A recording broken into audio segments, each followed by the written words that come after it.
Hello friends, मैं फिर से आ चुका हूं आप लोगों के लिए एक नए एपिसोड के साथ। तो हेलो गाइस, मैं हूं राज और आप लोग देख रहे हैं राज द स्टोरी। तो आज का वीडियो शुरू करने से पहले मैं आप लोगों को बता दूं, अगर आप लोग चैनल पर नए आए हो तो प्लीज़ चैनल को लाइक, सब्सक्राइब एंड कमेंट जरूर कर देना। तो शुरू करते हैं आज का स्टोरी, तब तक के लिए बाय बाय। CH-197 घेराव में फंसा शौर्य। दामिनी आश्रम का प्रमुख दुर्गेश शौर्य के हाथों बेमौत मारा गया था। साथ ही शौर्य ने सभी तत्व आश्रमों को चेतावनी दी कि वो लोग जल्द से जल्द अपने आश्रमों को गुरुकुल में एक कर दे, वरना उसके प्रधानाचार्य बनने के बाद वो खुद इस बात पर कार्यवाही करेगा। इधर प्रधानाचार्य शौर्य को पहचान गया था, पर उसके पास इसे साबित करने का कोई तरीका नहीं था। अब वो बस अपनी अगली चाल चलकर राज परिवार की मदद से शौर्य को खत्म कर सकता है, क्योंकि कली भी इस वक्त घायल था। इधर उस खुफिया गिरोह ने शौर्य को मारने के लिए अनिशा नामक महिला के मदद से सारणी व्यूहरचना का नियोजन कर दिया था। इन सभी बातों से अनजान शौर्य अपनी कुटिया में आराम कर रहा था। शौर्य वैसे भी ऐसी छोटी मोटी बातों की चिंता क्यों ही करेगा। अगर वो चाहे तो यहाँ रक्तपात कर सकता है। शौर्य जैसे साधक के सामने कोई भी चालें काम नहीं कर सकती थी। दूसरे दिन सुबह सुबह जब शौर्य पहाड़ी से नीचे आने लगा तो वो एक इंसान से टकरा गया। ये एक महिला थी जिसकी ऊंचाई सरासरी से कम थी। वो दिखने में बहुत साधारण थी। उस औरत ने शौर्य को देखा और उसके सामने हाथ जोड़कर खड़े होते हुए बोली, प्रभु, मैं पास ही के गांव में रहती हूँ, मैं आपसे यहाँ इस पहाड़ी पर लकड़ियां इकट्ठा करने की अनुमति मांगने आई हूँ। शौर्य ने उस औरत को ऊपर से नीचे देखा और फिर एक मुस्कान के साथ बोला, बहन जी, आप इस पहाड़ी पर लकड़ियां इकट्ठा कर सकती है। आप जाकर अपने हिसाब से जितनी चाहिए उतनी लकड़ियां इकट्ठा कर सकती है। वैसे भी हमारी पहाड़ी पर बहुत सारी सूखी लकड़ियां ऐसे ही पड़ी है, इस वजह से पहाड़ी की सुंदरता भी कम हो गई है। ये सुनकर उस औरत के चेहरे पर एक मुस्कान आई और वो तेजी से पहाड़ी पर चढ़ने लगी। शौर्य को भी वैसे इससे कोई ऐतराज नहीं था। शौर्य निर्धारित समयानुसार गुरुकुल के प्रांगण में पहुंच गया। उसने अपनी बुलेट खड़ी की और अंदर चला गया। आज शौर्य के पास ज्यादा कुछ करने के लिए नहीं था, तो वो बस इस कक्षा से उस कक्षा में ऐसे ही घूमने लगा।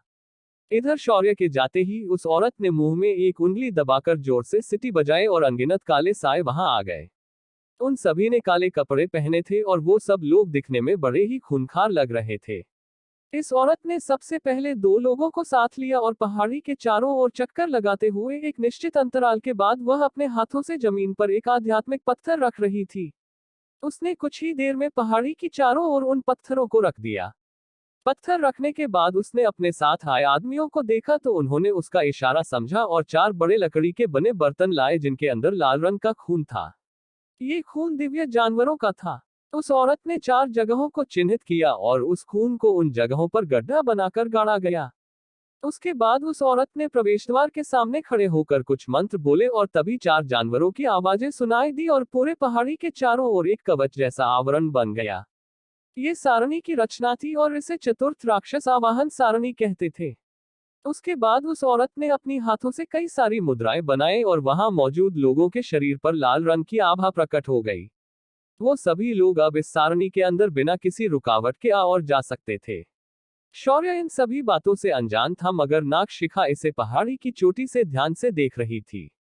मगर उसने कोई हरकत नहीं की। उसकी नजर में ये सब बच्चों का खेल था। वह सारणी बनाने वाली औरत निशा थी और उसके गिरोह के सभी साथी इस वक्त वहां मौजूद थे। उसका सरदार खुद आगे बढ़कर उसकी सारणी की रचना करने में मदद कर रहा था। जब पूरी सारणी की रचना हो गई तो उस औरत ने एक नई सारणी उसी सारणी के ऊपर रच दी। ये सारणी छलावे की सारणी थी। उसके बाद उसने तलवार धार की सारणी बनाई और उसे इसके ऊपर रच दिया। उसके बाद उसने कुछ आवाहन सारणियों की रचना की जो तत्वों को उसके आवाहन पर तुरंत अंदर बुला सकते थे। इस सारणी के अंदर अगर कोई भी फंस जाए तो उसकी मृत्यु निश्चित थी। उस औरत ने अपने सारणी को बड़े गर्व के साथ देखा और फिर अपने साथियों सहित पहाड़ी के अंदर जाकर गायब हो गई। इधर पहाड़ी पर बैठकर नागशिखा इन लोगों की हरकतों को ध्यान से देख रही थी। उसने अपनी ओंठों पर एक मुस्कान बिखेरी और बोली, चलो आज मैं देखूंगी कि युद्ध के देवता का वारिस असल में कितना काबिल है। इधर शौर्य गुरुकुल में एक बड़े से पेड़ के नीचे बैठकर बोर हो रहा था। उसने एक अंगड़ाई ली और आसमान की तरफ देखकर बोला, साला आज का दिन काफी मनहूस लग रहा है। गुरुकुल के अंदर कुछ नया सीखने के लिए नहीं है और बाहर कुछ करने के लिए नहीं है। अब मैं करूं तो क्या करूं? शौर्य अपने बुलेट के पास गया और उसके ऊपर सवार होकर वापस अपनी पहाड़ी की तरफ चला आया। पर जैसे ही उसने प्रवेश द्वार से पहाड़ी पर प्रवेश किया उसे तुरंत कुछ अजीब लगा। उसने अपनी बाइक रोकी और उससे उतर गया। उसने अपनी आंखें बंद की और उन्हें दोबारा खोला। उसके सामने सब कुछ साफ दिखाई देने लगा। उसे तुरंत पता चल गया कि उसे एक व्यूहरचना में घेरा गया है। उसने अपने आसपास देखा तो उसे कई साए वहां दिखाई दिए जो उस पर घात लगाकर बैठे थे। शौर्य ने जब उन्हें देखा तो उसके चेहरे पर एक तिरछी मुस्कान आई। इधर पहली पहाड़ी पर प्रधानाचार्य अपने सेवक की बात सुनकर बहुत खुश हो गया था। उसे उसके सेवक ने उस गिरोह के शौर्य को घेरने की बात बताई थी। साथ ही साथ हत्यारी सारणी के बारे में भी बता दिया था। प्रधानाचार्य को पूरा यकीन था कि इस बार शौर्य इनके हाथों जरूर मारा जाएगा। प्रधानाचार्य ने एक बार पहाड़ की ओर देखा और बोला, जरा मैं भी देखूं कि तुम क्या इस घेरे से बाहर निकल पाओगे।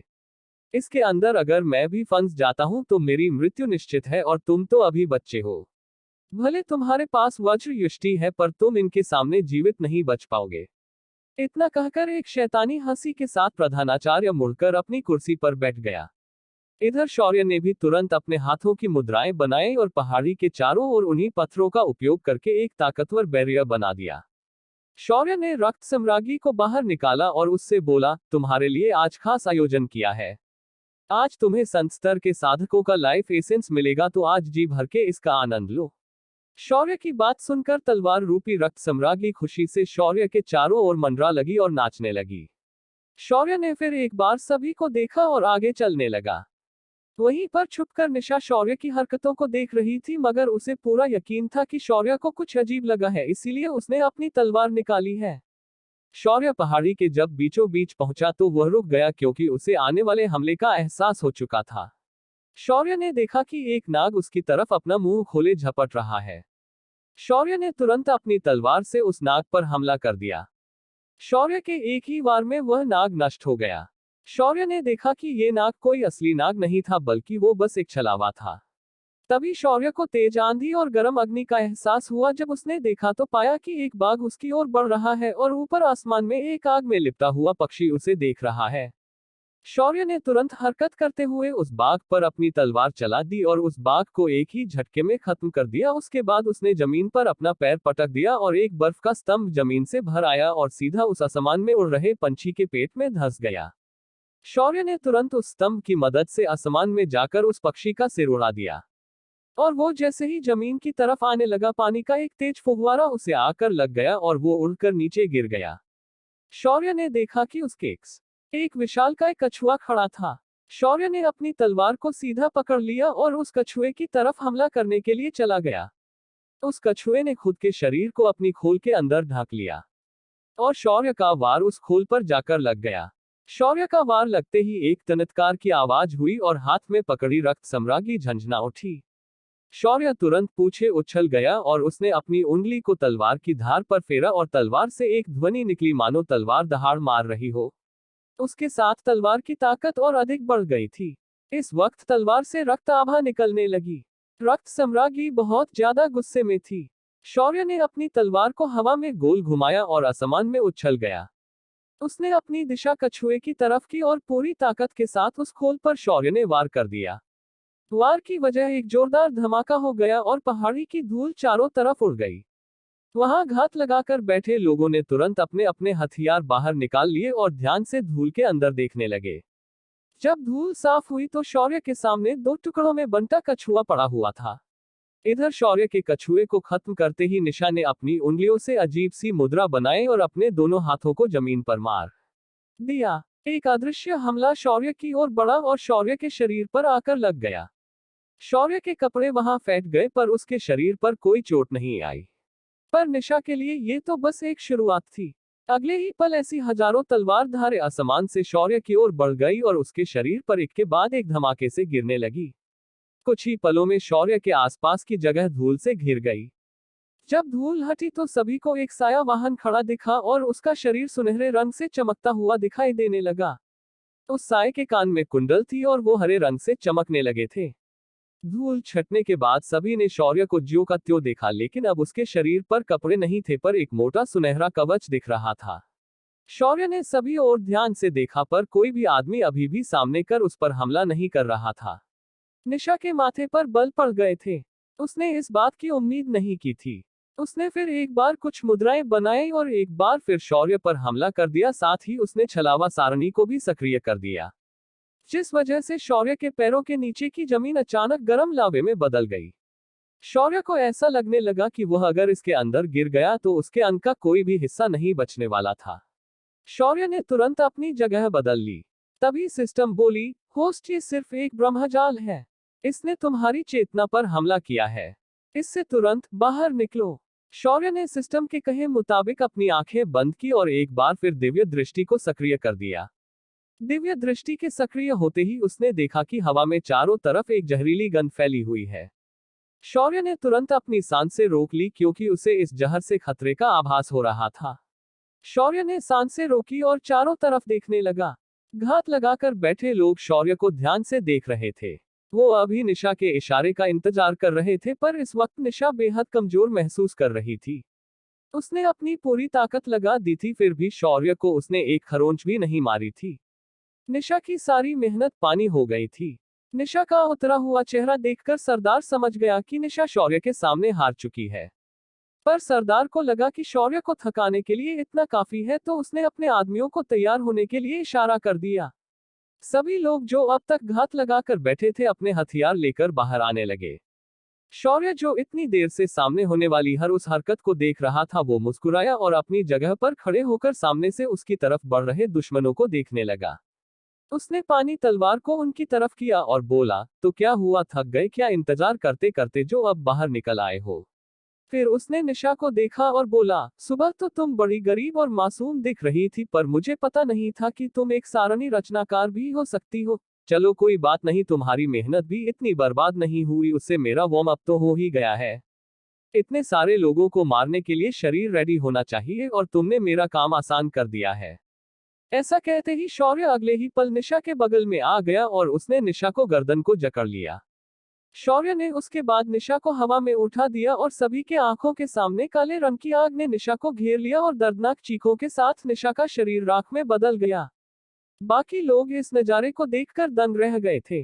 जैसे ही निशा शौर्य के हाथों मारा गई, उसके साथ ही बौखला गायक उन्होंने ताबड़तोड़ शौर्य पर हमला बोल दिया। शौर्य ने उनके आते हुए हमलों को देखा और फिर उसने अपनी तलवार उठाई और चिल्लाकर युद्ध गर्जना की, ओम नमः पार्वती पते, हर हर महादेव। उसके साथ ही उसके अंदर की युद्ध के देवता की आभा पूरे ताकत के साथ फुटकर बाहर आ गई और हर तरफ एक किलिंग इंटेंट फैल गया। इस किलिंग इंटेंट की वजह से वहां मौजूद सभी लोगों की जान गले में आ गई थी, पर अब कोई फायदा नहीं था क्योंकि उन्होंने उसके ऊपर हमला पहले ही कर दिया था।